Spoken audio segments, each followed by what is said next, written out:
Las mujeres lo han hecho mejor que los niños. ¿En serio? Sí, vamos a ver la siguiente canción. ¿Quién lo hace mejor, los niños o las niñas? Muy bien. A ver, voy a preguntar, ¿quién es su superhéroe favorito? A ver, tu superhéroe favorito. Tu superhéroe favorito. ¿Sabes? ¿Lo tienes tú? ¿Quién es? A ver, tú que estás de rojo, cuéntame. ¿Hulk? ¿Hulk? A ver, yo voy a preguntar acá a Cus, creo que él sí me va a contar. A ver, Cus, ¿quién es tu superhéroe favorito, el que más te gusta? Kung Fu Panda. Ya, no importa.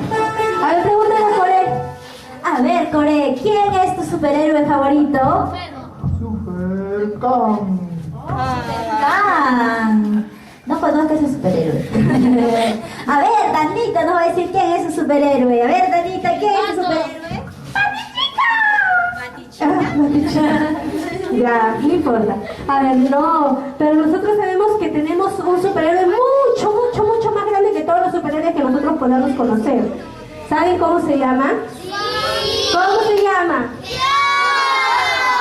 Se llama Dios, se llama Jesús, porque Él dio su vida por todos nosotros. Imagínense, alguien que puede dar su vida por ustedes.